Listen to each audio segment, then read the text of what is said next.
Yes, yes. Welcome in, QFTA, Tim McKernan Show podcast from the Longo Big Studios. Timothy Michael McKernan, Jackson Burkett with you. Jackson, second straight week of going live on YouTube, youtube.com/TMASTL. See, we're approaching 5,000 subscribers. Haven't really pushed it, but hey, yeah, we're getting that's right nice.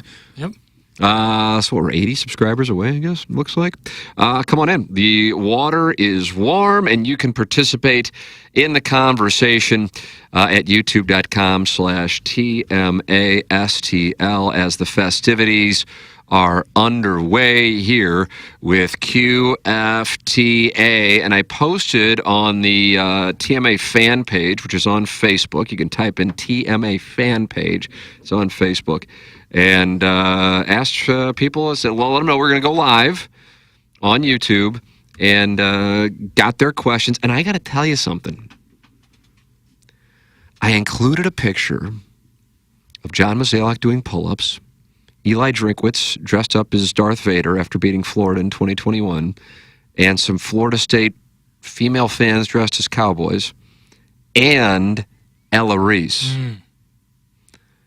And I think that's led to just a wonderful amount of engagement for the thread. Yeah, it's got the people going. Ella Reese, thoughts? Strong, very strong. You're a Sky Bree guy, though. She is also gorgeous, very gorgeous. Ella Reese, sound like Trump there. Very gorgeous. Everyone knows she's gorgeous. But the Ella Reese thing, I've often joked that I know I'm on the TMA Instagram when I see the stories at the top. And she's very active. Ella Reese baby is the first one I see because I do not personally follow her on my account. But the TMA account does. A proud and follower. She's a big TMA fan. I think so. That's why I think she's from Milwaukee or Green Bay. So really? we're starting to play well there. Yeah, well, yeah, that's the farm system. The Midwest is so strong in that regard. But, yeah, she is an often poster of her story. A lot of times just the Apple Watch, and honestly, can miss me with that. But, hey. Yeah, I hate that. Got the flex. It's brought to you by Longo Biggs. Longo Biggs, online at longobigs.com. That's CD and Doug, TMA listeners, and also Tim McKernan Show podcast listeners. I don't know if they're Balloon Party listeners or not. I don't know, but I know they're TMA and Tim McKernan Show listeners. Studio sponsors here. They're online at longobigs.com. Also, the great James Carlton. I absolutely know he's a loyal listener, and he's all fired up about the Fighting Tigers. He's online at carltoninsurance.net with 347 five-star reviews on Google. Also, the great Mark Hanna, who's certainly a loyal listener. Like James, he comes into studio on TMA. He's online at evergreenstl.com. His number is 314-889-0503. He's right by Grossi's. What can you argue with there? And then also Seth Goldcamp of Design Air Heating and Cooling, who usually does homes, but he did Iggy's apartment this week.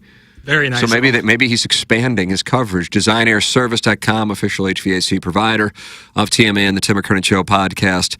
And then also, finally, Munganess, St. Louis Acura, and Munganess Burkhardt, Alton Toyota online at stlouisacura.com and altontoyota.com. Those are the sponsors of the Tim McKernan Show podcast, and we're now doing it on YouTube. Oh, Don Peepe's in on this. Oh, wow. I like that. Danny Daniels, Scarlett. Your thoughts, Tim? What? Are you familiar with Danny Daniels? No. It sounds like a name that's involved in the industry. If Alabama, Washington, Michigan, and Texas are your college football playoff. Yeah. And if Ella Reese is at that level, and of course she is, that's objective. No doubt. Danny Daniels is probably playing in the Cotton Bowl, the Fiesta Bowl, the Orange Bowl. Got it. All right. Well, still very deserving. So absolutely.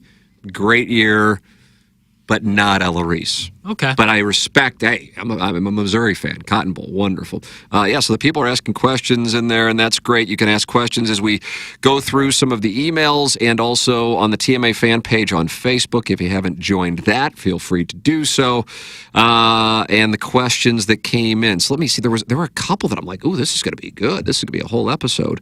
Not a question, but Eli Drinkwitz did an interview with Daniel Jeremiah and Bucky Brooks of the Move the Sticks podcast, going behind the scenes of the 2023 season. Thought you might find it interesting. Yeah, I will take a listen. If you listen to that, Jackson. No. All right. This is for you, Jackson. Would Jackson be interested in doing a 5-minute recap of the Mizzou basketball game that he watches for us and calling it the Jackson 5? I would be interested. Love the name. I don't know if people would be interested. Well, you can be your own passion project. All right. I would do it for not just Mizzou basketball, though. I'd do it for basketball. Once you do it, though, this is some fatherly advice. I guess I could be your father, couldn't I? Yeah, I guess I could be. I mean, in certain parts of the area. Once you do it, you got to stick with it. Yeah, just like the Propecia. Yes. Think of the podcast as Propecia. Yeah. Well, Propecia's already yielded me such great results. So realize when you're 85, you're going to be doing this podcast. If I can talk hoop rock until I'm 85 years old, that's a life well spent. And like Propecia, you might not necessarily receive money for it. Yeah, well, that's part of the grind. You got to shoot to score. Okay. So it's a passion project. One for me, one for them. Yeah, Medellin. Yeah. Well, all right. I'd love to do it. That's all I'm saying. Yeah, I'd love to do it. Just basketball in general. That's my passion. How about Brian Henshin, Colts beat writer? What got you interested in / started with journalism, Tim? Would love to hear your origin story. And then a gentleman follows up under Brian Henshin's question. On a similar path, I was wondering what about the origination of the morning grind? Happy to answer those questions. The journalism thing was actually a mistake. Morning grind wasn't. I never expected this to turn into what it has, but the journalism thing, majoring in journalism, what'd you major in? Sport management. Okay. Originally PGA. But you didn't manage in communications or anything like that? Nope. I don't know why. I guess I've done a number of things in my life where I'm like, oh, I know, and then I found out, oh, God, I didn't know, and then the mistakes were so obvious. One that I've cited often is selling equity in Inside STL. What would I do now? Knowing what Sound Story requires capital. I mean, I could do it, but I'd be risking my family and my home if I were to do it. As far as, hiring people we've hired for Sound Story and advertising in markets beyond St. Louis and so on. So that requires capital. That's a different deal. Inside STL didn't have much overhead. So I could have, even though that was 2005 and I certainly didn't have much then, I could have just gone, I can go to the bank and get, they were giving money away, hence the Big Short in 2008. I could have gotten, $50,000 line of credit and not sold equity. But the way that started was I was flying back from spring training with selling equity with Jim Edmonds and producer Joe in February of 2006 when his son Landon was being born. And Edmonds, out of nowhere, I don't even know, I still don't know where this was, he might not even remember it himself, but it's how it happened. It didn't even cross my mind to sell a part of a business. And he said, I like what you have going on with Inside STL. I'd like to buy part of that. And I'm like, oh, okay, well, sure. And then, then the way I just, it was just, so I would never do that now. I mean, the way that the Sound Story seed round of funding for real. And I would imagine there's maybe, the people who listen to this podcast have probably done something like that. But honestly, this time last year, I don't even know, I guess I'd heard the term seed round. Make whatever double entendre joke you would like about a gangbang. If you would like to do it, please do. But essentially, someone going out and raising capital for a startup. And even though Sound Story wasn't a startup, its proof of performance was really limited to last year in November and December. And bringing on Mark Mantovani and hiring a general manager and I guess pitching it, for lack of a better term, to investors, it's just not something I had done. The businesses I'd started, I had just done on my own. When you're raising capital, it's a different deal, and it's a whole process. And to bring in, the monster law firms and I think I'm relatively intelligent, but being on those calls and being completely lost in May, June, July, August, September was a humbling experience. And I realize you hire these lawyers and these accountants to make sure that you have the right, especially when you're going to that direction. You do it to make sure that it's done right. But, here I am at 47 years old and I had no clue. But hey, if you major in journalism, you're not going to really learn about marketable job skills, or how people really, really, really, really, really make money. And that is oftentimes how it goes, or at least how people get their start and their, nest egg, so to speak, although the nest egg can be a monster. And then they go out and buy up other businesses or start other businesses. And that's just something that I had not done. Inside STL was something I started. Sound Story was something I started. The thing I did with Dan McLaughlin in 2018 was something Dan and I started. This was different. So that was by accident. And that's the same thing with journalism school. I wanted to call Cardinal games and was like, oh, Missouri Journalism School. I don't know how many people, though, go to journalism school to be a play-by-play person. Yeah. You know what I mean? Like looking back on it, and it's almost been, I guess, 30 years since I made the decision to go to Missouri. In part, I went to Missouri because I was the oldest of four. And, contrary to whatever, some fucksticks want to say, I did not grow up. If you really think that I grew up with a bunch of money, be my guest. I don't really give a shit. I wish you were right. But it's not like we were poor. I want to make that clear. But it wasn't Ladue living. And I'm not doing that. I know your situation wasn't really Ladue living. But I was the oldest of four, and my dad had left KPLR. Really wasn't working. He was running a laundromat in Melville. Okay. And I had a 2-year-old sister. Well, I'm not going to, we looked at Indiana, we looked at Miami, Ohio, but in my mind, I'm like, I'm not going to put my parents through that tuition when I could go 125 miles down the road and do the same thing. But in reality, I probably should not have majored in journalism. I should have majored in communications. Mm-hmm.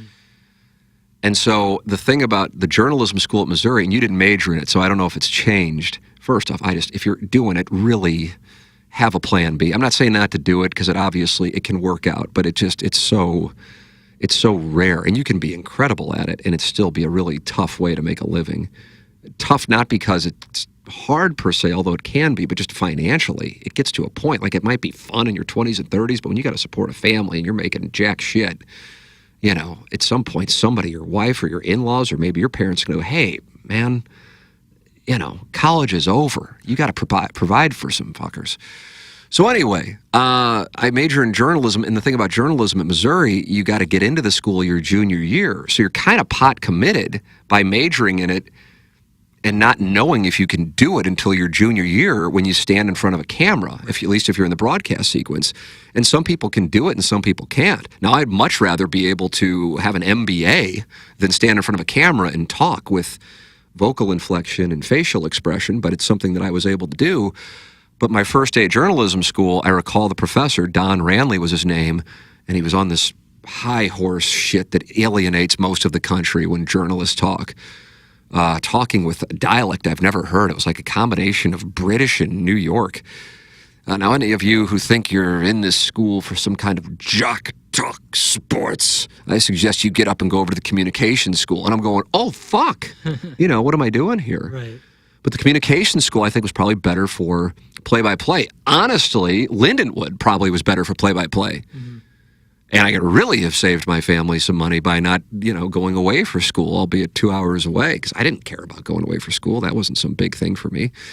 So then I wound up anchoring, and it worked. But I'm like, I don't want to go into local news. I had no interest in local news. It's not like I went into local news and I'm like, oh, good, I can get a job. I'll make a bunch of money. I didn't know one way or the other. I wanted to be play-by-play. I wanted to call Cardinal games. And I would have been willing to grind in minor league baseball for a decade to get the Cardinal job. Still, even now, I still would love to do that. I'm not necessarily looking to do it, but I still would love to do it. Whereas I have no interest in calling play-by-play for anything else or any other team, because it just kind of comes naturally to me from my mind, and I think I could do a good job at it. But I majored in the wrong thing.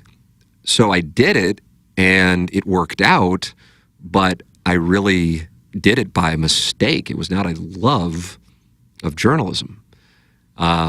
It was thinking that journalism was play-by-play, when in reality it wasn't. And for whatever reason, Stacy Wolfel, who was the news director at KOMU, I just would skip my news shifts. Everybody had to do news shifts. I'm sure Gabe DeArmond, who our audience has become familiar with from PowerMizzou.com, and we were in the same class, I'm sure he did his news shifts. I just didn't go. I'm like, I don't fucking want to do this. So I don't care.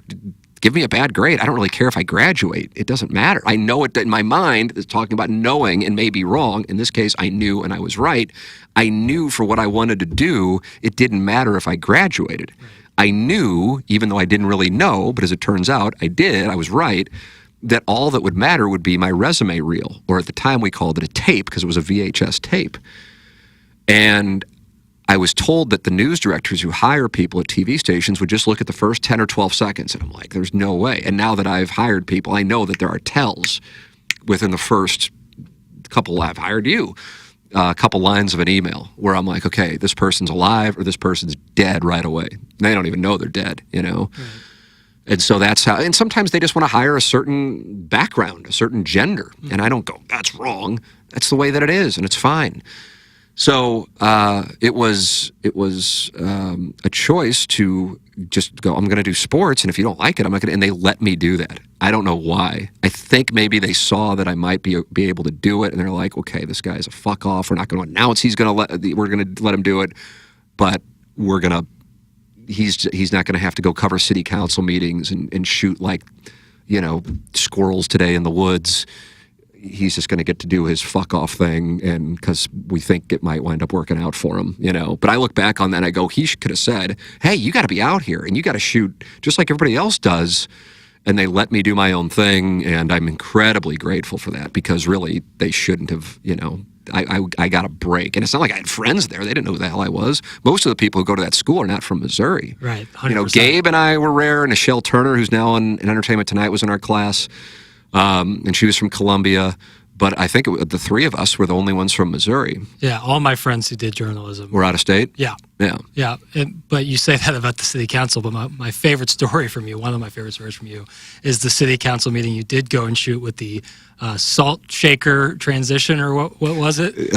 Brian Nooner, who still, I mean, he was texting me this morning. He was the sports director. Chris Trevino took over for him, but that's who taught me and Gabe DeArmond, a guy named Brian Terry, who worked at MTV, and a guy named Alan Robison, who's still at the Golf Channel. So that was the class. The class was 4 people, and I guess we all wound up doing okay.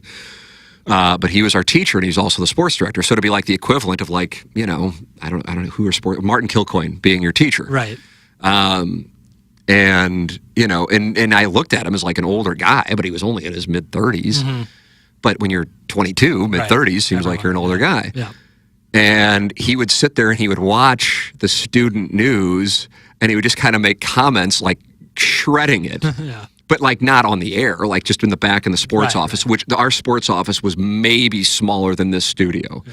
And we're all back there. I mean, can you imagine me and Gay? I mean, me, like a different guy, me too, not dad me. Like I'm out and I'm drinking 6 or 7 nights, not because I have a problem, because I wanted to. And I was enjoying myself. And Gabe, I guess, was really committed to it and into it. And I was just kind of like the black sheep, but I welcomed the hate, I guess. It was like a badge of honor when I'd come off the anchor desk and there'd be old ladies waiting to yell at me. Hey, you have calls on line 2 and 3. And I'd be like, this is great, because I don't want them. Yeah. Fuck them. It's not who I'm doing this for. And then Brian Nooner, and then there were a couple other guys. And I had to do one of those city council things, and it just absolutely mailed it in. And one of the things when you're shooting video, if you watch it, and God help you if you're watching local news in 2023, but if you are, you know, there's transitional videos. They don't just go from like a soundbite to then like that person doing something. Right. They have to have either a dissolve edit or what they call a cutaway. And so I went and shot video of some fuckstick city council meeting in Columbia, and I had nothing for the cutaway. And why I shot a salt shaker is beyond me. I'd love to do a 30 for 30 on shooting the salt shaker, much less the fact that I used it as a cutaway. Like, I imagine it's the first thing you saw. God. You're like, shit, I need a cutaway shot. So. No, I probably was scrolling through the video because it wasn't on a laptop at that time. Yeah, right. It was manual, and so I'm scrolling through, and I'm like, I need a cutaway. Just got to get this fucking thing done. Right. And I'm like, oh, good. There's not that person. And for whatever reason, I shot a salt shaker. My guess, honestly, is to do something called white balancing. God, what percentage of the people listening to this will know what that is? That's so the video wouldn't be blue. You had to shoot something that's white to then get the proper color. Right.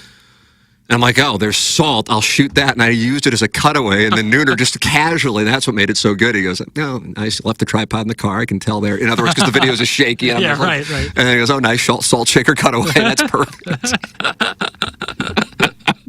So funny. And then the fact that it was the Colonel, who is the same guy in 2023 as he was in 1998 and 99, was like the guy I was working with. And I'm like more the guy when we started the morning grind in 2004, like bouncing up for real, sleeping until 1 PM, having some fun in a variety of different ways, and just like fucking off, like probably as free and as happy professionally as I've ever been, just because I'm like, this is great. I'm clearly, it's working, and it's fun. You don't care because you don't have expenses, Right. And we just didn't give a shit. And funny thing is, it was the last time Missouri played Ohio State, 1998. Oh yeah. And they were alive to win the Big 12, which is insane to think. But I get done, and then with school, and they're like, well, I don't think he'll mind me saying this. Gabe's first job. I want to drive this home. This is really more of a cautionary tale. This is Chris Rock, keep your daughters off the pole. This is me to everybody, keep your kids out of journalism school. The Colonel's first job, and this isn't that long ago, was $12,000 as a sports director. Jesus. In Rapid City, South Dakota, or Sioux Falls. I don't know which one it was. It was someplace in South Dakota. Oof. And then I remember either Gabe or his news director called me. Maybe he was making 16 and maybe my offer was 12. Either way. They go, hey, we're looking for a weekend guy, and Gabe speaks highly of you. Would you like to come up here and be his weekend guy? And I remember, God, there was something here relatively recently where I was asked to do something like this was an offer, and I go, no. And that's how I handle it. I think the news director was just like, what the fuck? Because in that business, there are so few jobs and so many people who want them that it's weird when they get turned down. Yeah. But I'm just like, I'm not doing that. So I turned a bunch of jobs down in between December of 98 and June of 99 until Nooner, who was the sports director, kind of like it was almost like the Ben Affleck, Matt Damon scene in Good Will Hunting. Yeah. I don't want to see you here every Right. It was kind of like, hey, there are a bunch of people here who are dying for a job offer. And you're sitting here and I'm paying you minimum wage. And you love going to Quentin's and doing what you're doing, banging anchors and drinking. Right. But you're going to have to go somewhere else. And you can, and you need to. And I know you want to work in St. Louis, but you're not probably going to get hired in St. Because in 1998, 99, you weren't just going from college to St. Louis. Now it looks like I think everybody goes from maybe high school to St. Louis. Because you're going to have to go somewhere. And so I finally got down to Little Rock or Monterey. Those were the two choices at that time. And I actually had Fayetteville, Arkansas, but I got Little Rock, and I'm like, Little Rock's market 57, so that's huge. Fayetteville was like market 120. And then Monterey, but it's fucking Monterey. I mean, that's Pebble Beach. But I think that was going to pay $26,000, and that's like $10,000 in St. Louis dollars. I mean, $26,000 in Monterey, perhaps one of the most expensive zip codes in the country. I mean, Beverly Hills, I'm sure Manhattan's got some, maybe some South Florida, Palm Beach. Monterey's about as big as it gets. And I remember asking the news director, who initially hated me, and I think it's because, again, this is the lack of self-awareness. I sent him my tape, and you would overnight the tape, the VHS tape. And it sounds like I grew up, in the James K. Polk administration. And I think I emailed him going, hey, have you had a chance to look at my tape? I got to make a decision. And that is not the way. Usually these news directors are probably a few years older than you are now, and they think that they're running shit. So to have some asshole in Columbia, Missouri go, hey, I'm out here and available. I know you got the tape 3 hours ago, but what's your fucking decision? And I think he reached out to Stacy Wolf, the news director, and maybe Nooner, because he went to the University of Missouri Journalism School, but now he's the news director. And he said something along the lines, but I hope this is taken for what it is. I'm certainly bragging about my fucking local news abilities. He goes, hey, this kid's good. But, I mean, is he a real asshole or something? Because what is that? He goes, I want to hire him, but what is he doing? Like, kind of telling me I need to make a decision. And I look back on it, I go, what the fuck? Like, if my son were older and he were in that spot, I think I'd have him, like, up against the wall going, the fuck's wrong with you? Yeah. And this is me at 22. Yeah. And I had the choice. And I remember I talked to Malcolm Briggs and to Chris Gervino and to Brian Nooner. And I know some of these names mean nothing to people, but if you're a little older, you'll remember probably Frank Cusimano. And all of them kind of had, they kind of hemmed and hawed and treated me like they would their son and gave me their real, like, do I go to Monterey or to Little Rock? And then I remember Rich Gould in the press box, who I'd interned for the summer beforehand. And I said, Rich, here's the situation I got.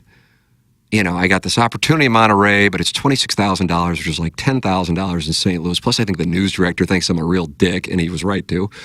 And then Little Rock, but I wouldn't have a contract there, and I kind of like that, because in my mind, I'm like, I can get the fuck out of there as soon as yeah. And then I think in Monterey, I had a 2-year deal, and then probably a non-compete, some fucking stupid thing. And he goes, Junior, he goes, I must have done a terrible job in your internship, because if you're thinking about going to fucking Arkansas instead of the most beautiful place in the mainland of the United States, then you're fucked in the head.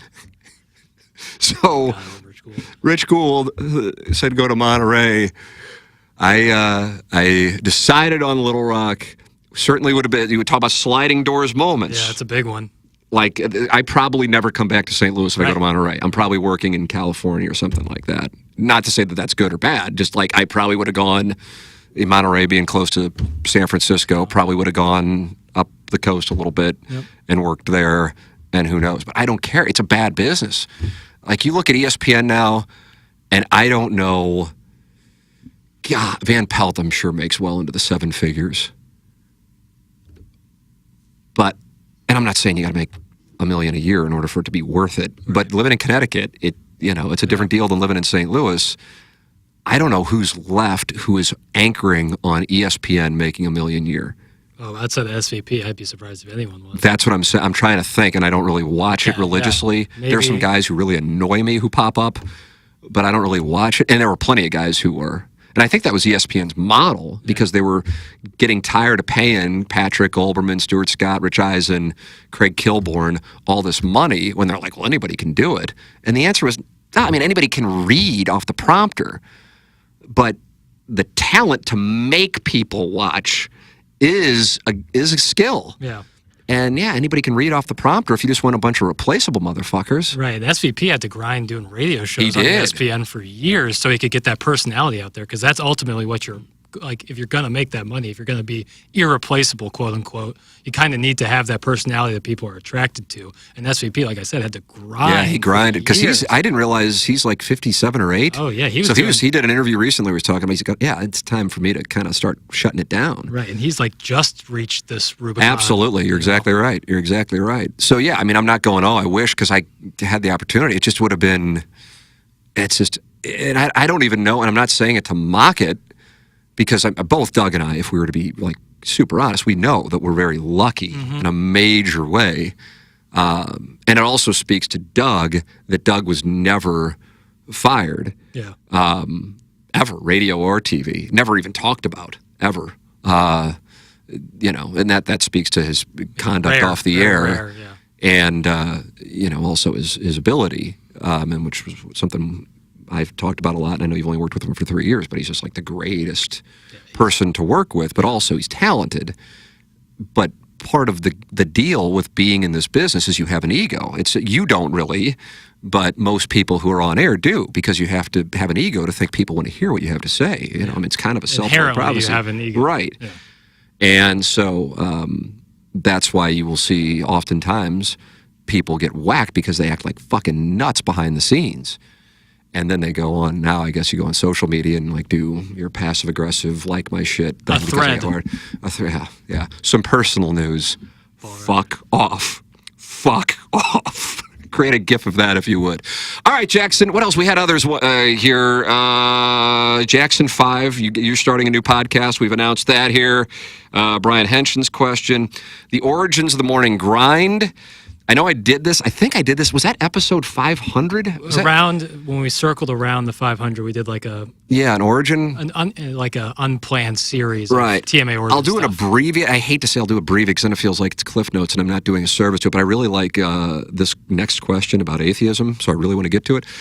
But the morning grind was something that actually was, and that was an economic observation. And here we are, 22 years after I made the observation, and I still would tell you, although it's certainly a different landscape because of podcasts now, but I still would tell you, and I think it's incredibly, I don't know what the right word would be, sad or unfortunate, that this is still the show for the younger audience in St. Louis. And what does that say? That, I'm now 47, and it's great that you're 25 and we'll continue to hire and bring on people who are younger. It's just the nature of the situation. But, that there hasn't been somebody come and, for lack of a better term, fill that void. Because I think younger people, you're going to have a younger perspective, and it's great that you're 25. I didn't, recommend you to be hired. I didn't hire you anyway, but recommend you to be hired because of your age. Mm-hmm. Just like I think this guy's the right guy. But the economic observation was I was driving to, I think, the airport to go to the Cardinals Diamondbacks 2001 NLDS, and I was listening to J.C. Corcoran's show. And I don't know, all I know is they were talking sports, but they weren't doing and coming up, Bob Nightingale will join us thing. And that's what St. Louis Sports Talk was. Right. And to an extent still is, depending on what you're listening to. And hey, there's a market for it. I'm not saying that's wrong. But what he was doing was, more my style of being a Howard Stern fan, of like a loose conversation about things. And I recall there was a gentleman who worked at what was Clear Channel, which is now iHeartRadio. And I think he was on the trip that I went on with the Rams to Foxborough that same year. It had to have been. It makes all the sense in the world because the Cardinals played the Diamondbacks in October 2001. The Rams played the Patriots, I believe, in November 2001. And then they would play them 2 months later in the Super Bowl. Never thinking, by the way, when we were up there that was a Super Bowl preview at all. And I said to this guy, I said, hey, any interest in like a show that's, with younger people? Because I was 23, 4. But a sports show. And he goes, I get what you're saying. And I had met this girl out in Scottsdale, not to have a relationship with sexually, but she had a personality and she did some radio in Phoenix and she had some edge to her. And I don't know if I was thinking about Martin and the Cat at the time, but I was just like, yeah, let's do a show and kind of fuck off and talk sports and have it be for younger people. Because younger people aren't going to listen to, and I use Bob Nightingale all the time, but it was usually just like beat writers. Right. Like we just talked about the beat writer for the Oilers, because the Blues play the Oilers tonight. Cardinals play the Pirates. We're going to talk about what the Pittsburgh beat. I'm just like, this is just boring. Right. Who's going to listen to this? You're never going to build a business if you're talking to old, vocal, angry fucks. They usually don't have money. No. That's why they're old and angry. All due respect. Not anybody listen to this thing anyway.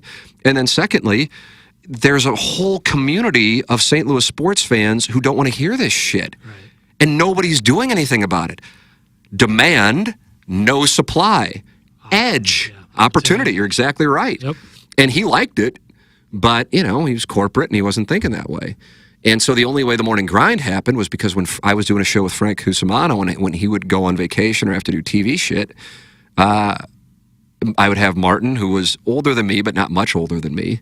I don't know, he's maybe 8 years to 10 years older than me, I guess. I have no idea.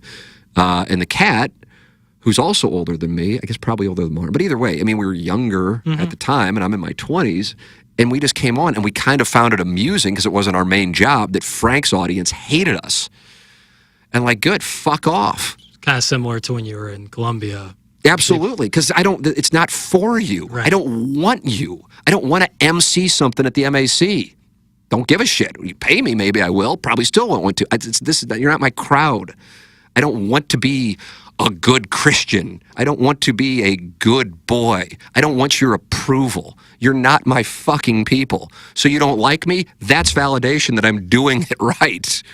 You know, so we're doing the show, and they got all mad, and they tried to insult it by, Frank's show's called the Press Box, and they called it the Sandbox, and we're like, that's great, that's actually pretty good, surprisingly creative, and so we called it that, and then KFNS, Greg Marisek's group, ownership group, was selling it because they were killing it, billing like. Not that it matters because most people have no context for this, but $4 million. You bill $4 million a year on that radio station. That's crazy. That is why my dad deserves a shitload of credit because he was the general sales manager, but also his sales staff was sick, and that's why the Atlanta group wanted to buy it. And then the Atlanta group, which is Big League Broadcasting, I believe, came in and they're like, well, we got to do some things different. The first thing we're going to do is we're going to put those three dumb shits who fill in for Frank in Morning Drive. And now Martin was probably making a good amount doing TV. Kat was probably making more than me, I guess. And then I was making fine money for my age, but it wasn't like it was, let's move to the Chateau and Huntley money. And they came in and they started paying us, I think I don't know what everybody else was making, but they doubled what I was making from television. And I only had to work 7 to 10 and 5 days a week, no more holidays. And I have fun doing it. No brainer. Sold. But the mindset of St. Louis, and even I would say was even outside of St. Louis, was, oh, he left television, must have gotten fired. When it was like, I mean, if I could show you my tax returns, you'd go, oh, Jesus, why wouldn't you do that? But I would say TV was probably more stable, which is weird to say now. But I left TV, and so began the Morning Grind. I guess I left TV 6 months into the Morning Grind. But that's how it started, because that new ownership group came in and said, we need a new morning show. And they identified us because we would fill in for Frank. And, and then I would say it took off, but it was a fucking disaster at the beginning. Not because the show was bad, but because the audience was so used to a certain style, kind of like us with Balloon Party, that they hated it. And then they could tell those guys were thinking about firing us. Now, they denied it to us, but I'm confident in that. And then it started to catch on. It was kind of like the scene in Private Parts where they wanted to fire Howard. Not that I was Howard, but they wanted to fire the group. And then they get the ratings, and they're like, holy shit. And I remember some people on the Rams broadcast team, not Savard, but some of like the engineers and producers, like, hey, we get the ratings. We see what's going on. KFNS never pops in the ratings. You guys are actually getting ratings on that thing. And so all of a sudden it started. But then they started fucking with people. Firing producer Joe, and yeah, you can't tell the GM to fuck off, but I mean, you come to us and let's work it out and suspend him and say, hey, Joe, you can't do that. Most places would fire you, but we got something going here. You're going to be suspended for a week. It'll be optics. You can't do that shit again, right. And then what they do, pissing Martin off with a long email on a Friday. Martin quits, and then telling me and the Cat that they're going to do auditions. And we thought that they really were, and then finding out that the Cat was going to get fired, and they were bringing in Bob Fesco, who I had never met, and they destroyed it. They destroyed something that, seriously, hey, God, I mean, Doug is, as we were just talking about, the greatest. Yeah. But for real, had those guys not fucked with it, there is a chance that I would have never met you, and that me, Joe, Martin, and the Cat are still doing that show. But they fucked with it, and that's how it happened. And I'll sit down with anybody and hook myself up to a lie detector on any of that stuff. That's what happened, and they fucked with it. And that is essentially how the morning after came to take place, because Martin was like, I just don't want to deal with this shit anymore. He was making nice money from TV, and he didn't want to get up early on a regular basis and commit himself to do it. And Doug was interested in it, and fortunately came in, and the thing took off, and that was 2007. For the morning after. So there's your origin story. Now let's talk atheism. Ooh. Standard segue. Ah. You still looking for people to piss you off? Yes, I am. And good for you, Mike. I don't know if you want your whole name read, for putting your name on it. Yeah, for real. You are an atheist. You are okay. You are not convinced by the evidence that there is a God. I've heard you call yourself agnostic, which you also are, but that answers a different question of what you know. And then we get into, do you have the fan page up in front of you to read this word? Epistemological epistemological, Yeah, I don't know that word. okay, circle jerk, I know that one, about can you ever really know anything? But let's not get sidetracked. Calling oneself an agnostic is a cop-out. Atheism answers, I didn't read the whole email, I just knew it was about atheism. But I'll take shrapnel. Sure. Or what was it called today? Shrapmetal? That's what Ken called it. Atheism answers, calling oneself an agnostic is a cop-out. Atheism answers the are you convinced or do you have reasonable belief question. And based on what you've said over the years, the answer is no.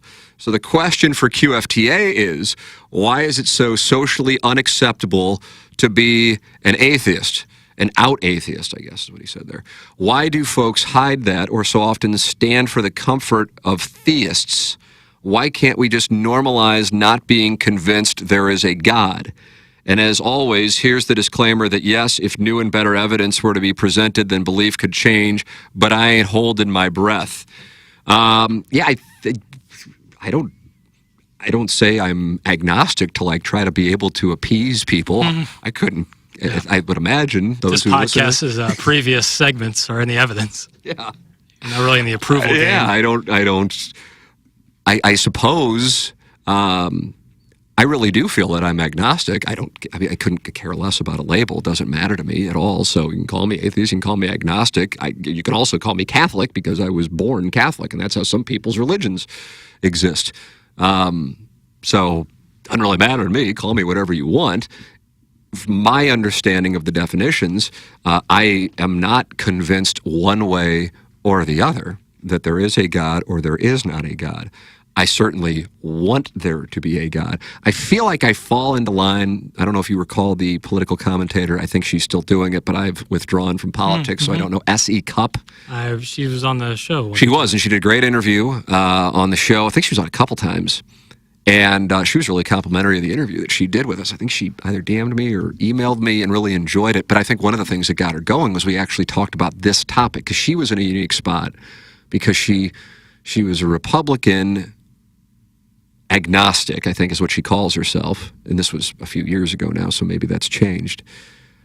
And certainly that is more rare than being a Democrat agnostic or an agnostic Democrat. The best way I can help to try to give an anecdote to explain my perspective is I recall starting my freshman year at St. Louis U High, which of course has religion classes called theology classes. And I remember sitting there as the Jesuit was teaching, thinking, God, how could anybody not believe there's a God? For real, I remember specifically thinking that. I don't know. I mean, I don't even know that person. I'm not mocking that. I can't even possibly imagine thinking that. Although at the same time, in a way, I'm kind of jealous of that person, as weird as that might sound. And then by my senior year, sitting in theology class, and this wasn't a Jesuit teaching at this time, it was a lay person, as they are called, and going, how in the world could anybody possibly believe there is a God? And the only thing, and nothing traumatic happened to me in between freshman and senior year, I would tell you that Jesuit education teaches critical thought, which I would tell you oftentimes is the enemy of dogma.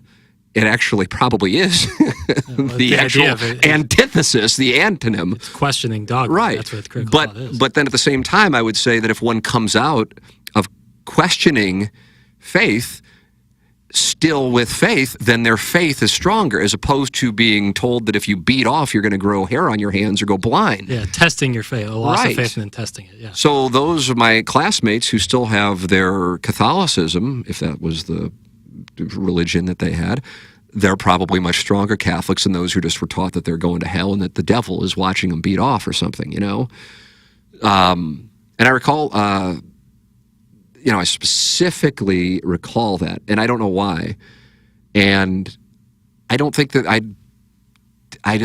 have no remorse, regret. It's just I view personally, I know deep down, I hope that Catholicism is true. My logic tells me it's not. I know that I am in a minority on that in the United States when it comes to Christianity. as are you, as a Jewish person. I also know it's something that people will argue tooth and nail about, and yet we're arguing about what it really gets down to, opinion, which, drawing it to present-day topic, why I was dreading yesterday's show on the college football playoff, because you're going to have people argue for Florida State or for Alabama, and all they're doing is arguing their opinion. And honestly, it bores me. It brings in the dumbs, as I said yesterday, or the take-smiths. And with religion, it can really bring in the dumbs. Really bring in the dumbs. And the holier-than-thou dumbs, the condescending dumbs, the modern-day Philistines, the people who act in 2023 the absolute opposite way of Jesus Christ in the New Testament, but yet somehow believe that they are cleared by him because they show up at church on Sunday and, vote Republican. Fuck off.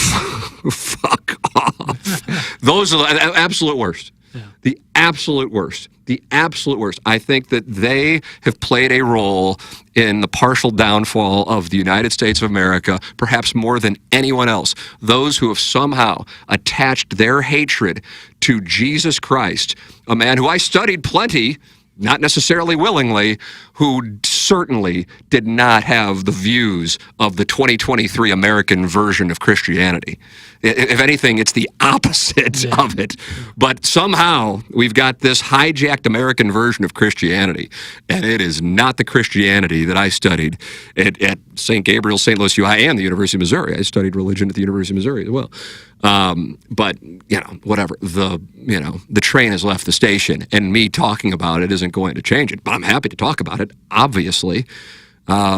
So call me agnostic, call me atheist, call me Catholic, call me whatever. I don't really care. It's interesting also that some Christians find Catholicism to be the crazy thing. Yeah. Oh, you're aware of that? I didn't know you're aware of that. But yes, that's a thing too. Oh, yeah. It's not a coincidence that we've only had 2 Catholic presidents in the United States of America. And not a coincidence we've had how many Jewish presidents? 0. Yeah. But plenty of Christian ones, haven't we?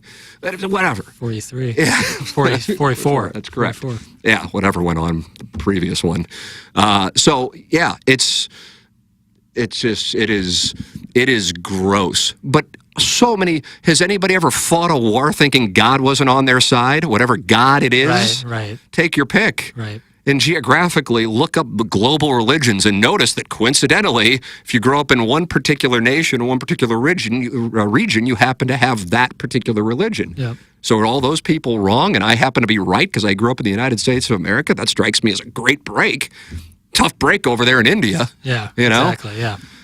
It just... But I know where people are. The majority of people are. And here's the thing. They're passionate about it. And I'm not going to change their mind, nor am I really looking to change their mind, because some of the finest people I've encountered in my life are passionate about their faith, and they actually live it.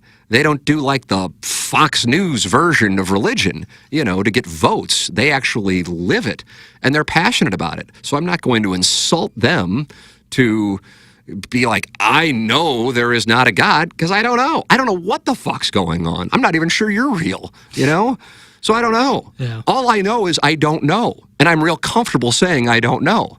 So that's it. It's not. I say it because it's easy and it's safe. I say it because it's true. Yeah. I see no qualms in that. I find religion and mostly, where do we come from?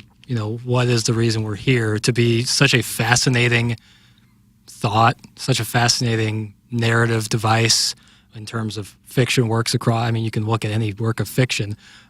Religion or some element of where do we come from is probably going to pop up at some point. It's one of our biggest questions. And I find that to be a fascinating thought. Like, as previously mentioned, I'm a Jewish person. I don't know how much I believe in everything in Judaism, but I do think just the idea of it, just the idea of where we come from is so fascinating.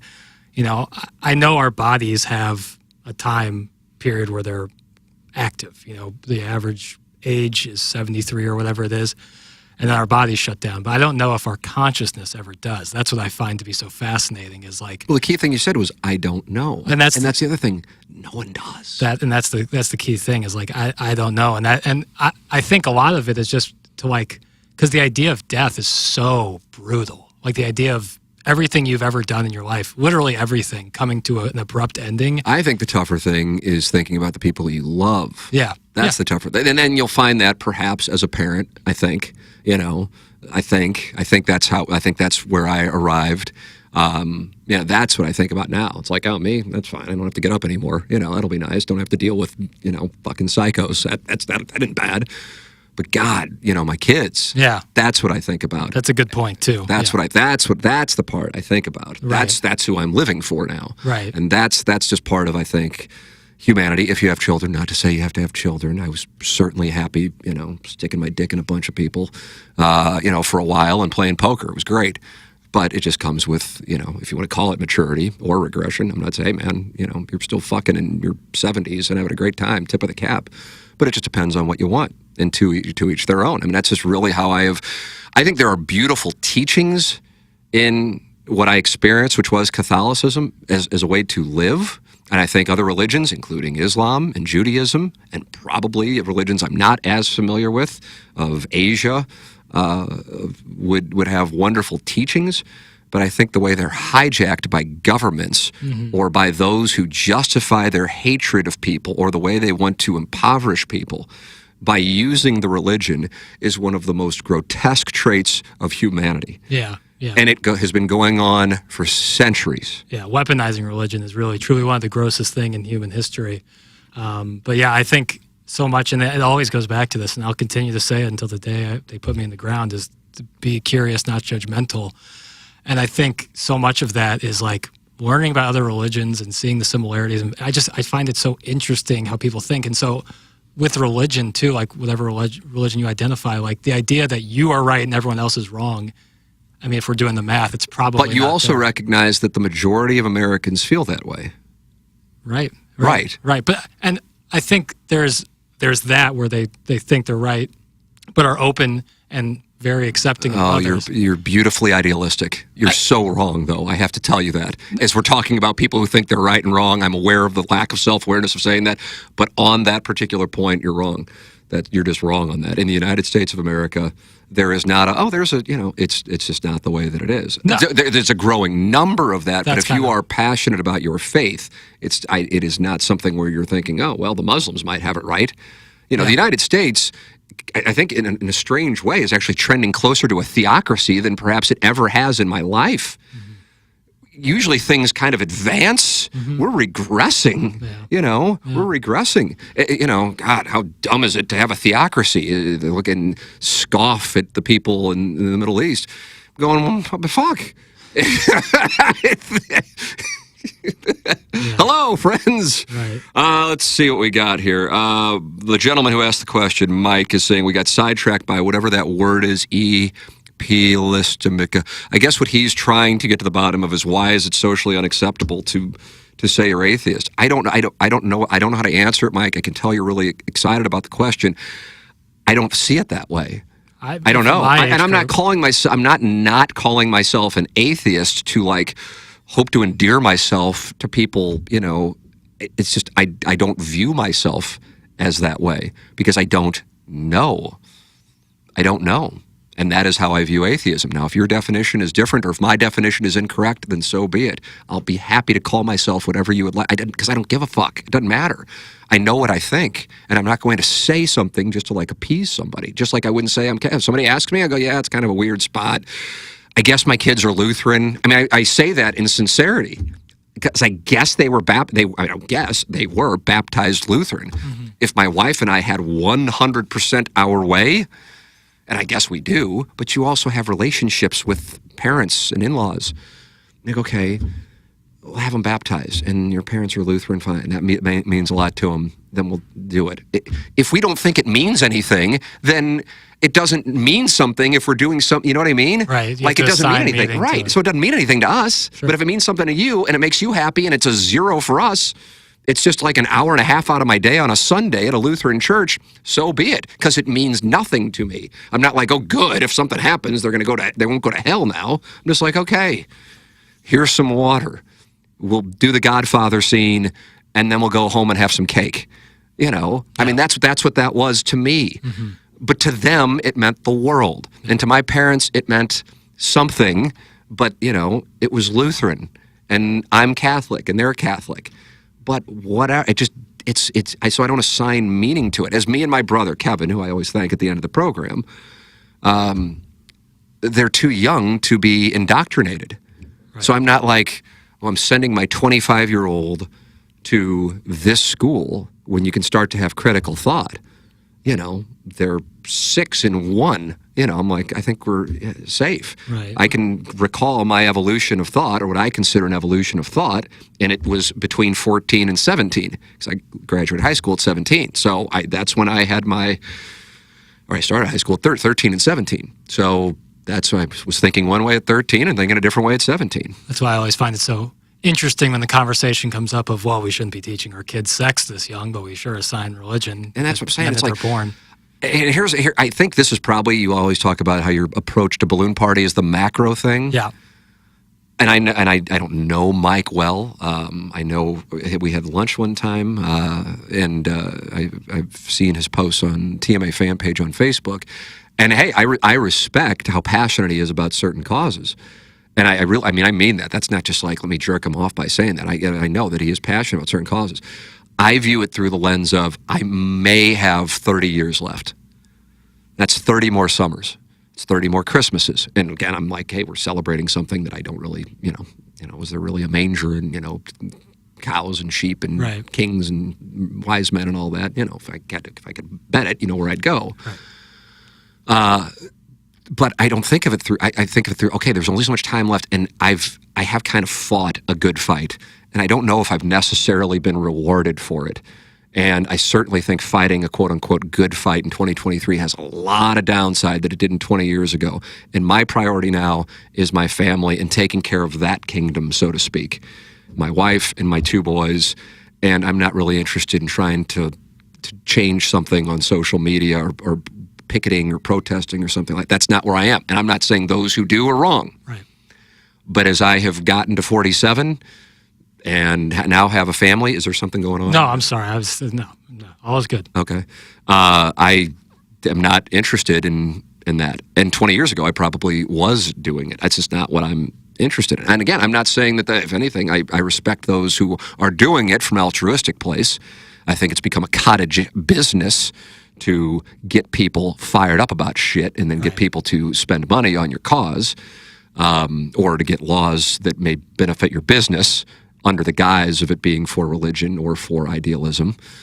But that's where I am. And I absolutely, just like I feel about my agnosticism or atheism or Catholicism or whatever you want to call it, make no apologies for it. Don't care if people like it or don't. And just like how my priority is now taking care of my boys and teaching them what I think is the right way to go about existing and treating people, that's my priority. But if somebody wants to, have these kinds of conversations and, social conversations are their priorities, God bless them. Good for them. And hey, it's just not where I am. It's just not where I am. But I'm not saying those who are wrong. I just am not. It's also what I have found. It's the immovable object. Right. And so you think if I'm asked, if I am Catholic, I would probably say, yeah, I went to Catholic school. I wouldn't describe myself as Catholic now at all. I mean, tell my parents that, and if anything, I would say they respect it, and they really are into it. And I know my wife's parents are super into, I guess you call it Lutheranism. Probably should know it since I think my boys are, but it's just not where I am. And I don't know how to describe it. It's just real. To me, tolerance is acceptance of everything, even if you don't share the view. Yeah, it can't be selective tolerance. Right. Yeah, it's kind of like the party of less government, wants to find their way into my bedroom or to my laptop to shut down my ability to play poker. I'm going, hold on a second. I thought we were anti-government, but now we're government for the shit that you don't like. There's a principle there, and that's where I am. And I really am. I'm super at peace with it and have been for a very long time. And I've found that it's a lot easier way. Truly, I've been saying it for a while, and I'm surprised it really hasn't shifted. But I'm sure there's probably a line from, I don't even know, is it what I say, the Torah, the Old Testament? I'm not trying to mock it. Either way. I have no idea. Either way. The Quran, whatever Hindus study, respect, any religion, I would imagine oftentimes have beautiful teachings. Yeah. And the one from Catholicism, Christianity, love thy neighbor. I really believe in that. Treat others how you'd want to be treated, and then also to each their own. And I remember what was a controversial thing back in the 1990s, and now it would be controversial if you felt the other way, which was Dennis Miller, who's become this, I don't know what, but I think he's become a conservative talk show host, if I'm not mistaken. And he was talking about gay marriage. I think he was talking about gay marriage. And this was the late 1990s. And keep in mind, Barack Obama didn't have his statement until 2012. So this is a while. Right. And he said, yeah, if two guys are having sex next door to me, the hell do I care? Right. Like, who cares? Right. And if I really believe that they're going to be punished because they are going against God's will, then they'll be punished by God. Not my business to punish them. And as simplistic as that might sound, it stuck with me. I'm just like, yeah, fuck, they're not affecting me in any way. I couldn't care any less. It doesn't matter, Right. So that's the lens through I view the world. And if you find me to be immoral, unlikable, whatever, please. Come one, come all. I'm the Statue of Liberty of your hatred. Bring it all in. I welcome it. But that's how I feel, and at least you know how I feel for it. All right, let me go into the YouTube chat and see what the people are talking about. Daddy Be Cookin' started things off, Jackson. Oh, hi, I'm here now. I like that. Danny Daniels, we talked about her. I believe Tim was a fan back around 2016. I think that was in reference to Danny Daniels. Hi, Tim. That's Jake Reynolds. Hi, Jake. The great Andy Hanselman. You're sweet and cute. Just heard Iggy turn a timer on while Tim was talking poker. It was gold. That's from Connor. Yeah, that took place this morning on TMA. What were we talking about? And he started playing his golf. Strategy, wagering Oh, yeah. strategy. Yeah, well, Doug, I'm really interested to hear Greg Vaughn's buddy and what he does. Because Doug's just like, well, he's just a sports fan. And I'm like, he may be a sports fan, but if he truly has gotten to a point where he's making so much money he doesn't work outside of on DFS, he's got to be a math guy. Or at least He's got to be. work with someone who's a math guy. Yeah, I mean, I would love to hire one of these guys, but why would one of these guys share that information with me when they can go make the money themselves? I guess I could theoretically play a role in bankrolling them. Right, that's the idea, I guess. That actually intrigues me.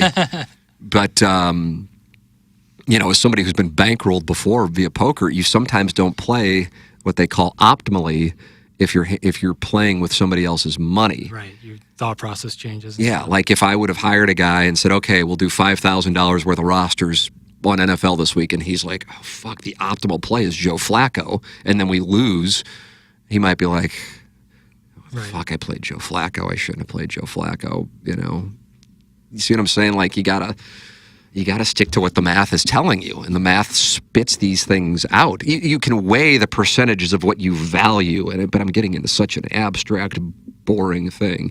But I really would be curious. I might just text Greg Vaughn and see what his buddy's background is on it. So then anyway, I was talking about how I don't think I could become profitable in DFS. Truly profitable. Maybe playing 50-50 games, yes, but the things where you're playing tournaments, I just don't think I could be because it's dominated by math wizards, and I'm just not a math wizard. And that's what we were talking about. And then Iggy, I don't know why he played his golf video game into the microphone, but I guess we had been talking about it like 3 minutes earlier. Yeah. Is that what that's my recollection of it. Okay, all right, there you go. Mr. Licks needs to walk into traffic after that horrendous phone call this morning. What was the focal point of his call this morning? He usually does a wide variety of topics. Didn't like the clip that I played from, or that Kay Adams was mentioning the clip. Okay. Had an opinion about Iggy's cameo in relation to Sound Story spots. Yes, for the record, I have bought, or Sound Story, the company of which I am an owner, has bought advertising on Hubbard in St. Louis and Seattle and Cincinnati and West Palm and Minneapolis and other stations that aren't Hubbard stations. And so I am a paying customer. For the record, on the off chance that people thought, oh, this was a double standard, that Tim gets to do Sound Story spots and Iggy and the cameo thing is, I don't believe he has bought advertising. Although I want to make this clear, I can't speak to it. I do not own any of Iggy's cameo business. No, that's all. But I'm very interested. That's very lucrative. And then Iggy left, and I think plus he just dropped the call, and that was the extent of Mr. Lix's phone call today. So what a strong start and an even better finish. Jackson, maybe you spoke on this the past couple days and I missed it. If so, I apologize, but my question is, by the way, I'm reading these without filtering them, Sure. so this is high risk. Did you pull... Okay, I was thinking this might be... Did you pull Lisa Ann's move on your date where you got up to go wash your hands? That's from Daddy Be Cooking. Yeah, so I answered this yesterday, and I said I didn't because we had to wait to get a table, and I thought, kind of judging the situation, I didn't want to be like, as soon as we finally got a table, like, okay, now I'm going to leave for a couple of minutes and go wash my hands after like we had hugged and talked, and I just would have felt like that's not me personally. I get where Lisa Ann's coming from with the move. I just felt out the situation and didn't think it. Here's the thing I sense, and I am so uncomfortably invested in your date on Friday night. Might be uncomfortable for you. It's way more uncomfortable for me. I think you could already tell that it was going well and you didn't need a move. That's my read. To an extent, yeah, the conversation was flowing and there was a good vibe. And so kind of act on instinct after that. And the instinct told me to have a seat and enjoy myself. Yeah, exactly. And hey, God bless. Yeah. I'm so happy for you because you want, I think, No, you're right.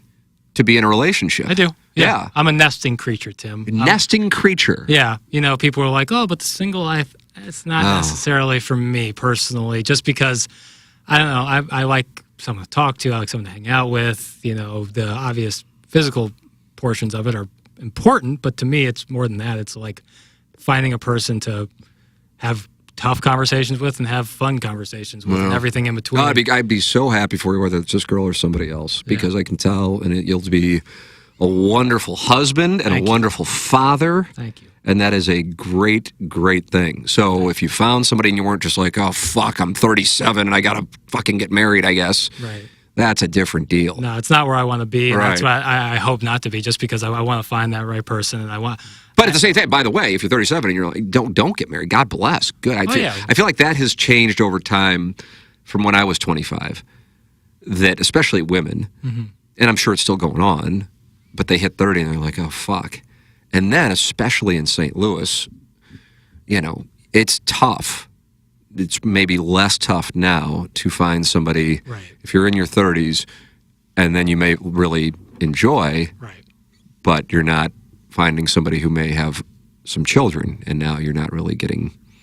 New York City might be a different program. Miami, you know, L.A., Dallas, Chicago, but St. Louis-wise, yeah. St. Louis-wise, yes. So God bless. Yeah. So hopefully everything works, and I'm happy, and I'm. I know, but I'm so happy because I could tell you were excited about it. So I was like, I really hope it goes well. Like you're just like, yeah, I'm going on a date from somebody I met on whatever the fuck it was, Bumble. Bumble, yeah. I'm like, okay, you know, I hope it feels good.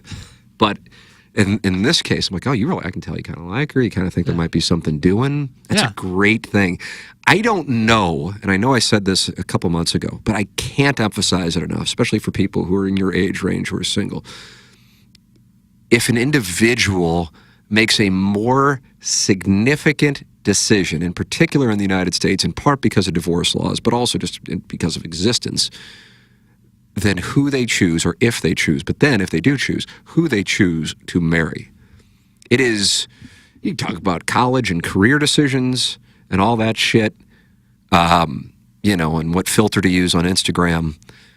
But God, I mean, a decision that can fuck you up and then take you down, or a decision that can lift you up and then in turn lift others up, is that decision.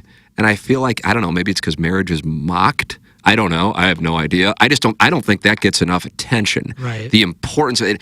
And maybe it becomes something like, oh, fuck, I don't want to break up with her. And I'm getting shit from my family. I'm getting shit from her family. I'm getting shit from her. So fuck it. I'll get married. Oh, my God. And then you're like, after whenever, or you already know it's not right. And then you start to make some money. And now you're going, oh, my God, half gone. And you have kids. And now it's like, oh, you know, split. And it's, yeah. I don't know. That is, I don't know. I'm open to a more serious decision. Present a case for a more serious decision than not necessarily if you choose to get married, although it certainly would be under the umbrella, but who you choose to marry. Well, and God, if you got a bad feeling, trust your gut and go, I'm telling you, I want to drive this home.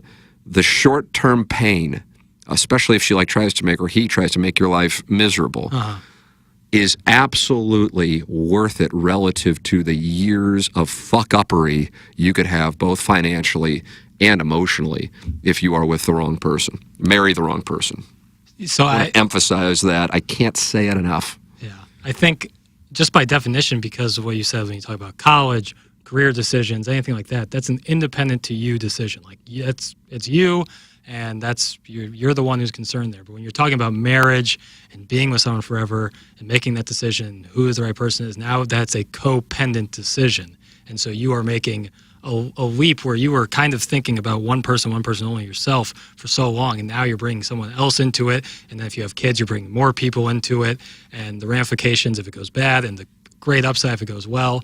It's such a bigger decision because it's now involving two people outside of one. And obviously, a decision like your career can affect your family, your parents, your brother and sister. That's the thing. And then children. Right. But a decision of like that is like you are starting a new wing of your family to an extent. And now we're opening up, and that decision could rattle for years, down generationally. Oh my God. Well, I mean, you can still be feeling the effects of it in your 70s. Right. And something then that you're like, kids, God, I don't want to 70s. break up with her, so fuck it. I'm 27 and she's going to, she's threatening to leave me, so I guess I'll get married. Fuck. Mm-hmm.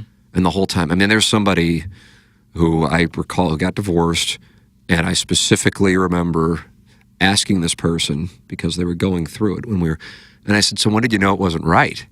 And he goes, oh, as I was walking down the aisle. And I go, oh, God. It just was like he just kicked me in the balls. Yeah. That's brutal. Oh. Brutal. Oh. So that's why, in particular for you, I know you're intelligent enough to understand, but I got to drive that home. If there's something I always ask in sound stories at the end, truly, and I love hearing the answers every single time. What is something you know now that you didn't know when you were 20? And I love the perspective I get on it. That is absolutely, that's something I would say, and a lot of people are altruistic and idealistic and all of those things, and it's wonderful, but mine are more, as simple as it is, and I talk about it sounds like the live read from Mark Hanna, but get a financial advisor. Cannot emphasize it enough. I don't care if you're making what I was making in Little Rock or what Gabe was making in South Dakota. Get a financial advisor. And then that's what Mark Hanna, who's a sponsor, says. Even if it's not me, you got to get one. And that doesn't mean you're giving them money. It means you just have an understanding. I mean, holy shit. The spot I would be in versus where I am. And again, it's not like I'm oh God, but I mean, it just could have been better. Right. And it was just dumb. And I wouldn't have, and I actually think, as weird as it is, I don't think I would have gotten divorced because I trace my divorce back in part to how much time I played poker. And I was a losing poker player. And a financial advisor would have gone, what in the fuck here? Yeah, right. When you combine your income, because I was doing radio and TV, and your wife's, you guys are, we were in a really nice spot. We should have been saving money or investing like fucking crazy. Whether I was in my 20s or not, it doesn't matter. And I just fucked around and played on Poker Stars. What? And in my 30s. You don't get that back, And I think that's one of the things, now I have that presence, and it's certainly arrested development. But with that, and perhaps because I learned by experience and not by dogma, speaking of religion, and also I guess a lot of it's been entrepreneurial, so that also includes that experience, and also getting divorced, so that includes that experience. So I've got some scars. I've got some successes and I've got some failures, and they're out there for people. Certainly, I think some people have attached their own, storylines, but whatever. I can't do anything about it. But I do know I have scars, and I go, okay. I mean, that's what I fucked up. And, I'm not your father. We got no blood. But for you or anybody else listening, hey, man, here is what I fucked up.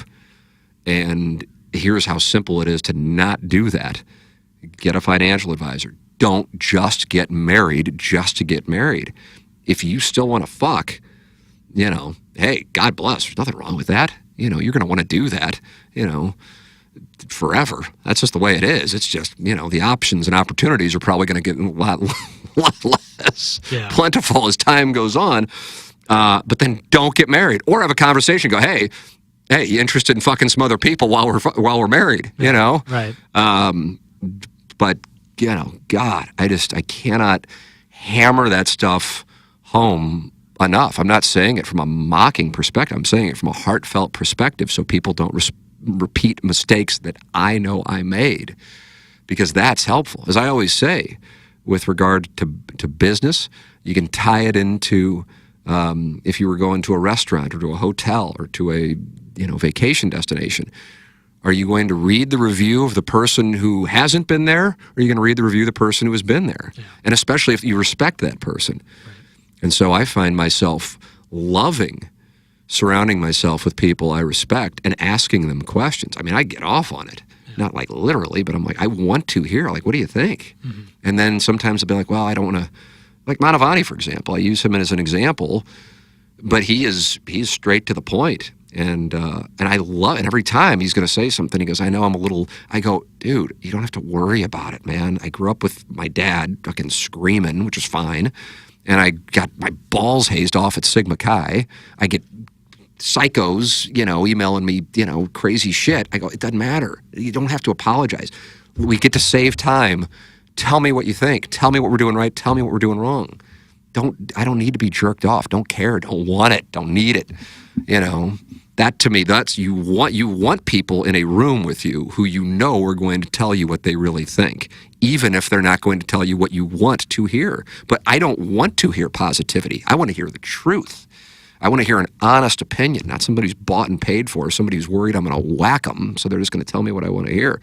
But I'm telling you, you give me the most important lesson all day long is who you choose as a spouse. And I don't feel like it gets enough attention, because it not only can fuck you financially as a negative, it can make you a much better person if you have the right one. Yeah, and I think part of that too, and why it's such a big decision, is like when you talk about college or career or anything, you can ask for advice from plenty of other people about what should I do here, given this situation, this, that, or the other thing. And they can give you a probably pretty informed response.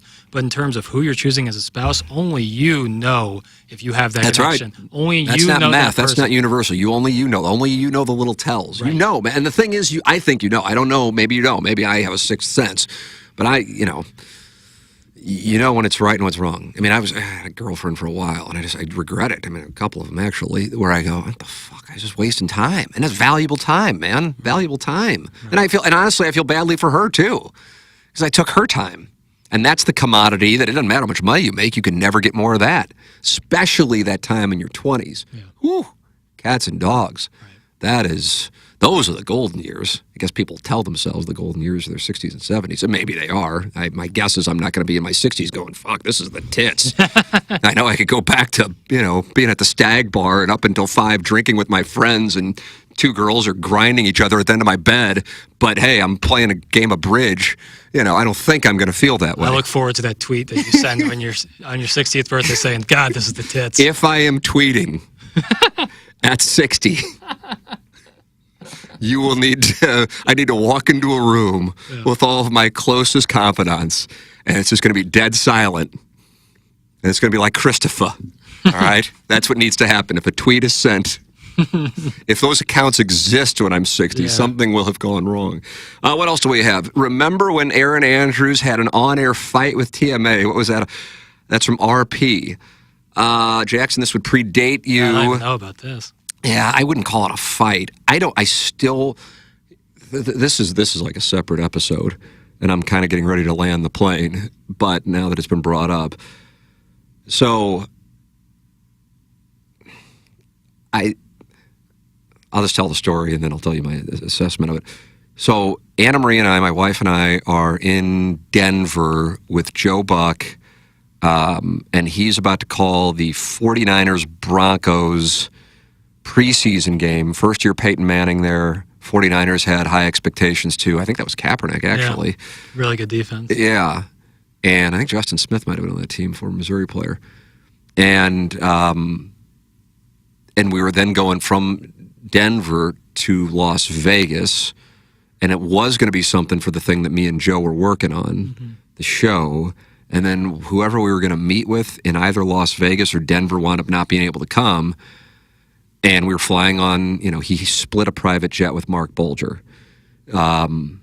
So, he was able to travel. I mean, obviously, that's a very nice way to go. I am not a private, you might be surprised to hear, owner of a private jet. So I'm coattails.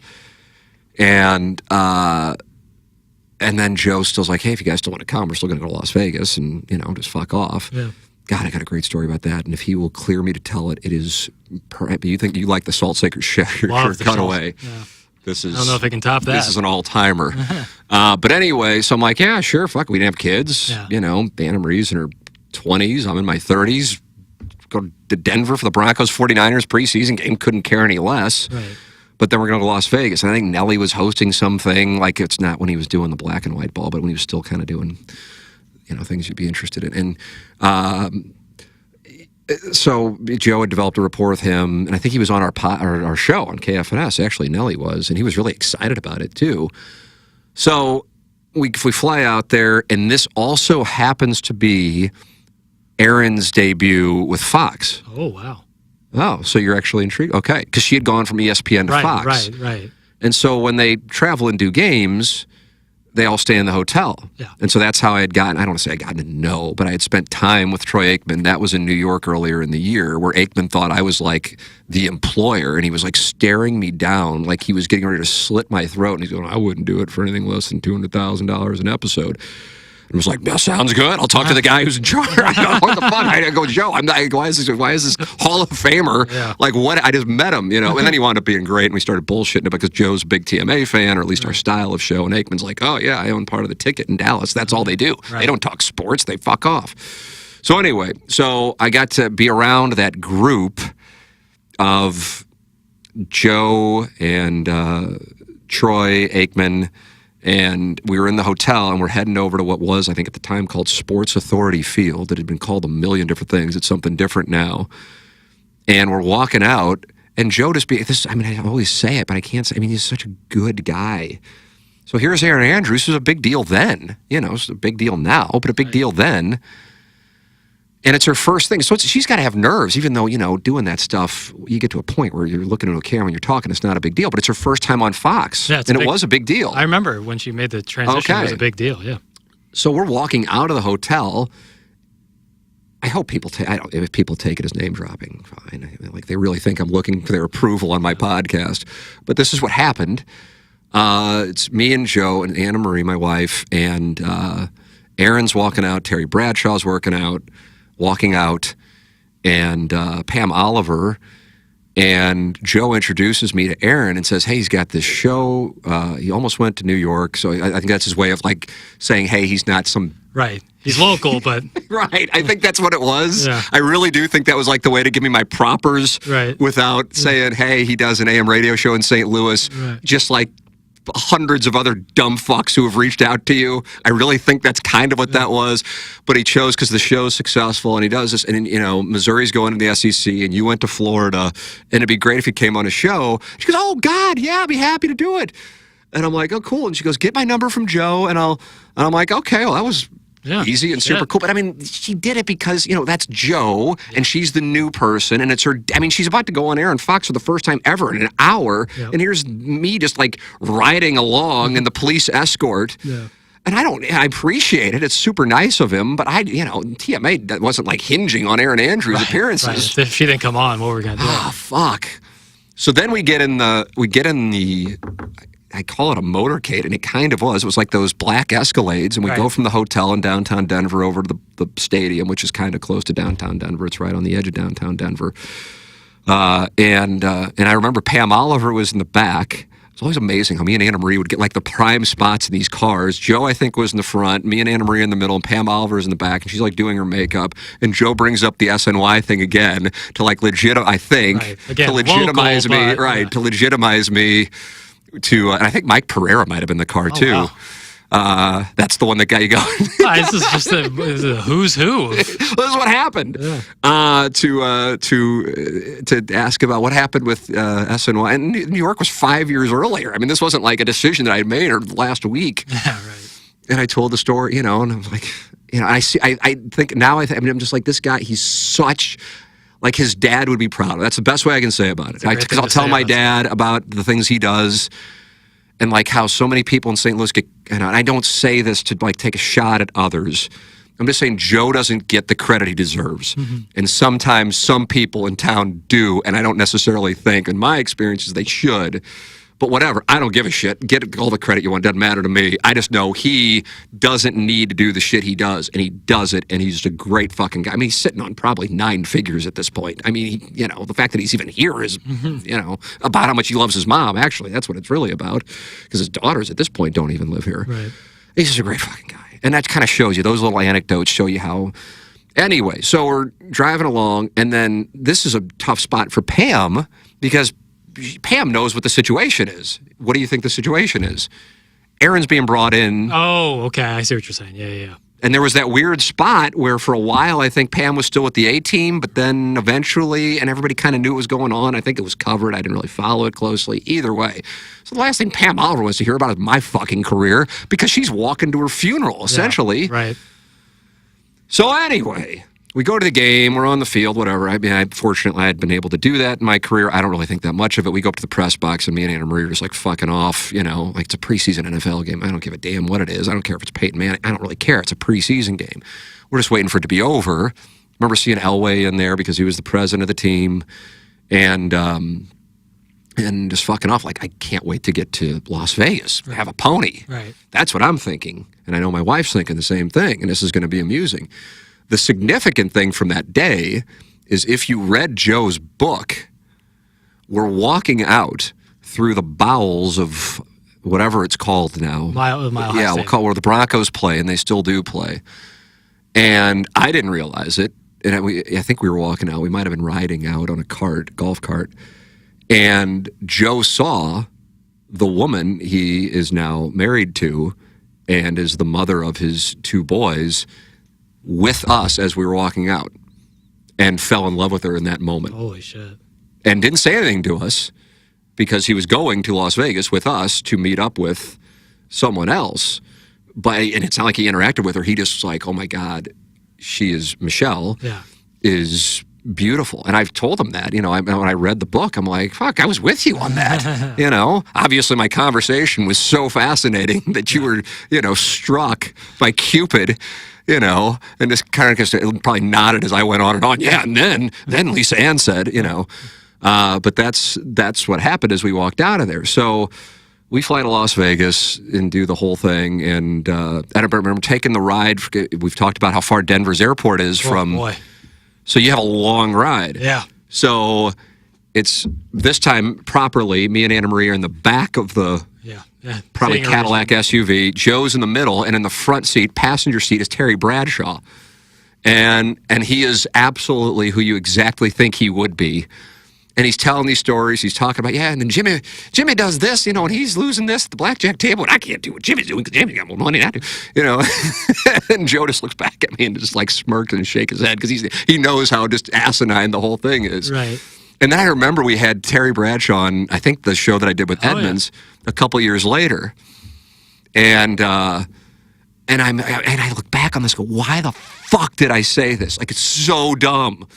And I go, hey, Terry, Tim McKernan, I don't know if you remember, we were in a ride together out from Invesco, or the fuck it was called, Sports Authority Stadium to the Denver. He goes, no, Tim, you must not have made much of an impression on me because I don't remember.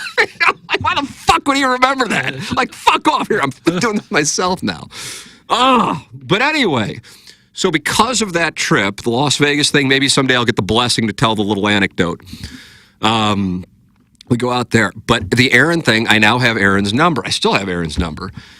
And I text her about coming on the show, and she does it, and she's cool, but she's a Gator. She's a Florida Gator. She's very dismissive of Missouri and the SEC, and you could tell. Like, she's still resting on the laurels of the Tebow, Urban Meyer era. Good run. They had a good run there. And looking at Missouri is like, what the fuck are you doing here? Right. They also won back-to-back basketball titles in that time. That's right. Noah season, right? Joakim Noah, Corey Brewer. Yeah. There's that. Who else? He's still playing. God, I can't think of him. Al Horford. Yes. And now she's Erin Andrews, and now she's on KFNS, like breaking down Missouri football. I kind of don't blame her. Right. And it was, so then I'm trying to this isn't flirting at all. I'd like to think people believe that, hopefully. I mean, I'm not the same woman I was then. But I'm communicating with her, and something had happened, and this is before Clay Travis went whatever direction he's done. He's made a lot more money, but, and I remember I think he had her on, and he was giving her shit about all the jean shorts in Gainesville. Mm-hmm. I guess that's a I remember thing. that was he had the thing about the black dress in Columbia.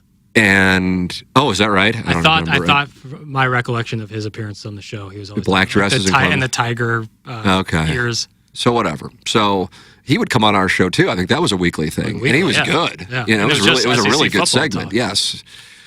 So anyway, things have changed. So Erin, I'm trying to so she would go, okay, what do you want to talk about this week? I can't believe she asked that. I can't believe she did it. And these appearances only lasted a few weeks, and I think maybe Missouri was playing Florida, and that was the thing, was the jean shorts in Gainesville. And joking around, I said, maybe we can talk about all of the jean shorts in Gainesville, attempting to just be lighthearted. And this wasn't on the air, this was in my phone. This is on via text. Yes. Okay. And she goes, why do we talk about that? Another show already did that. That would be, come up with something original. And I was like, okay, we got to just move on from this. I get she was being kind in front of, Joe and Troy and whoever else was around, Terry Bradshaw. And that was the right thing to do at that point in her career. But she doesn't need to be doing this. And it's not like TMA is we got a $100,000 sponsor for the Erin Andrews segments. Right. It's not good radio. She doesn't want to be doing it. She's fucking, pile driving me on texts. So she never did anything on air. I mean, I think maybe Missouri fans might have been like, what the fuck? Because she was very dismissive. Sure.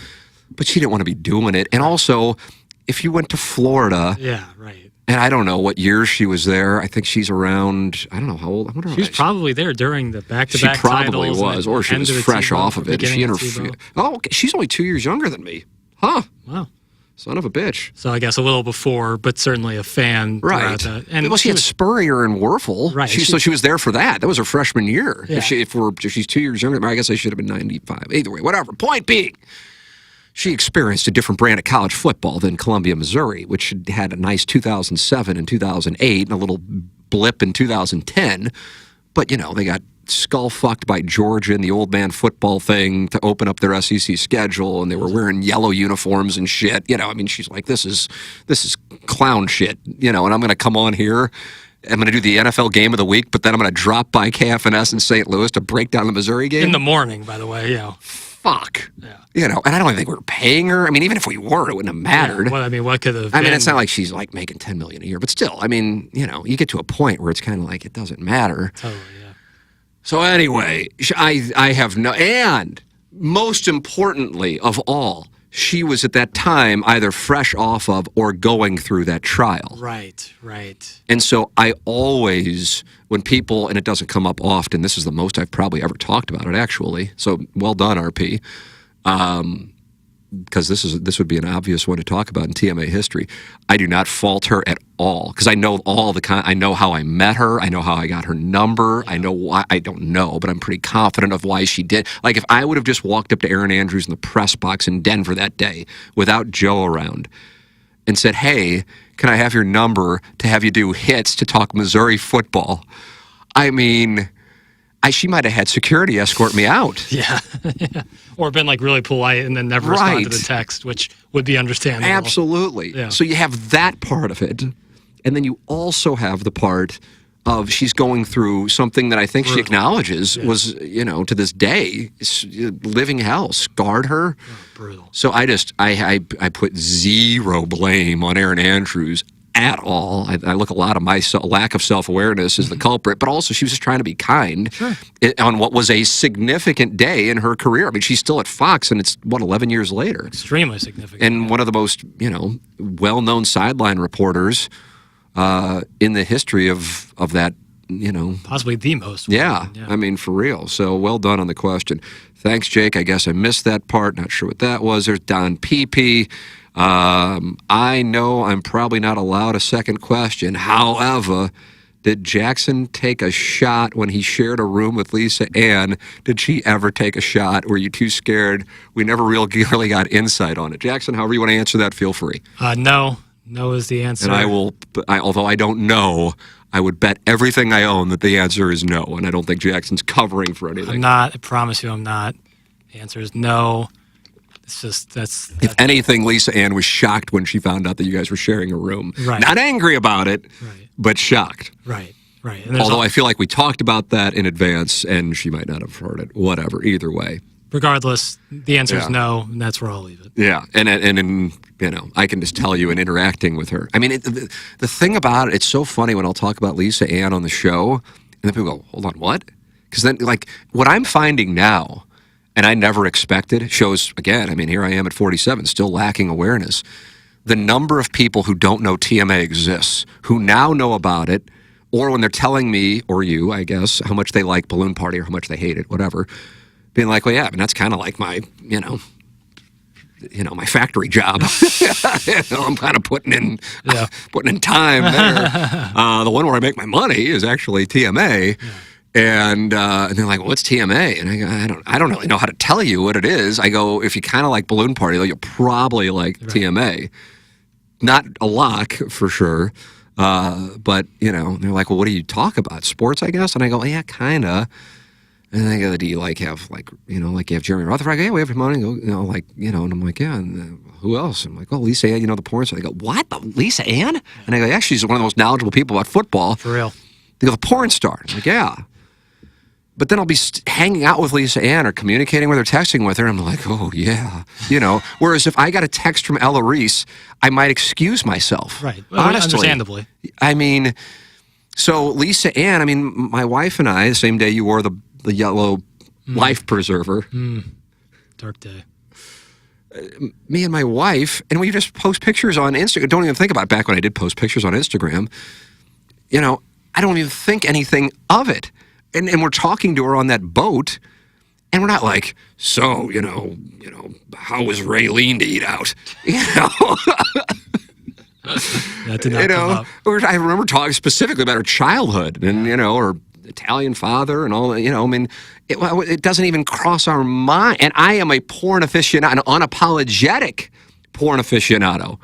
And I just don't look at her that way. Same thing with Caden. And I think it took to my wife's credit, I guess, because I'm sure there's some wives who'd be like, yeah, all these texts with the porn stars, it's got to stop. And I said to Anna Marie, this is because I've known Caden now for 13 or 14 years, and we're just getting together, early parts of our relationship, and there's my phone, and it's like text from Caden Cross. And I'm sure, being like, what the fuck is this? Now, she doesn't know that her boyfriend or husband's cock is the size of my arm, and so we're probably not, competing. Right. But, I appreciate, especially my wife not being, she's, if anything, kind of like anti-porn, not like it's from hell, but just not her thing, which I'm very disappointed in, for the record. But it's not like she's like, well, I'm above these porn stars. I think on Facebook, I think she posted pictures of us with Lisa Ann, not as a brag, but just like the same thing as she posted pictures of me with her and her with you and Iggy. Right. It's just like, yeah, exactly. Mm-hmm.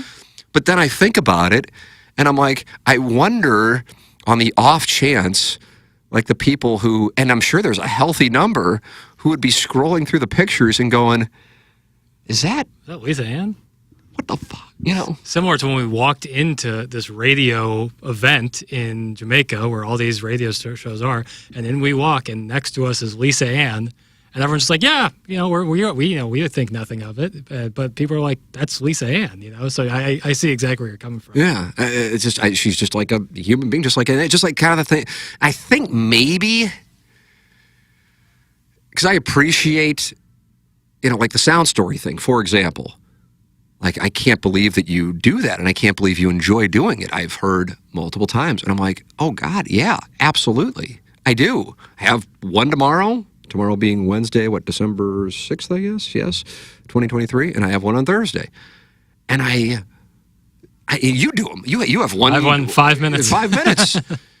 I love it. Yeah, that's great. Because I'm curious. I'm just curious. And I think maybe the reason why the interviews I did, especially at the beginning of the podcast, because I didn't go, oh, these athletes are gods. So Nolan, tell me what it was like to hit the ball. It's just like, I know the shit. I don't know it, but I have an idea of, you deal with the same shit that people deal with to an extent. But it's also, so you're a human being, and I think it humanizes people who otherwise are thought to be different. And I think it's one of the things maybe why I'm so passionate about social media. It's like, for whatever reason, those who act like complete fucking assholes on social media treat human beings like they're not human beings. And then when those people actually come back at you, you're like, well, hold on a second. Fuck you. You can't talk to me like that. No, you started the shit. Fuck off. Right. You want it? Fine. You're going to get it. And we can come at you with weapons that you can't possibly deal with. You want it? Fuck off. Which is why these bitches create their burners. So I understand the whole game. But sitting down with somebody to interview them, they have, Nolan Arenado wasn't born a Gold Glove winning third baseman. He had to work his ass off and had at some point a realization, probably at 6 or 7, that he had something that the rest of his teammates didn't. And what was that experience like? What about for your parents? What about, living and traveling and becoming a parent? You're obsessed with golf. So what do you think about the Kyle Gibson signing? Fuck off. Who wants to hear that? Because he's not going to give an honest answer anyway, Right. Right. So that to me, I think about it through that lens, and so I'm sitting with people and their life experiences. I want to hear about it. So I guess it's that natural curiosity that fuels Sound Story and fuels interviews, and then also gives me awareness when an interview isn't working out with Erin Andrews to go, let's press eject and just let the lady go on about her building her national career and not breaking down the 2012 Missouri Tigers. Holy shit. All right, I couldn't get to all the questions in there, but God bless all the people watching on YouTube and listening on the Tim McKernan Show podcast. We enjoy doing it. Jackson's got a sound story in a matter of moments. For Jackson Burkett, I'm Tim McKernan. This has been QFTA for December 5th, 2023 from the Longo Biggs Studios.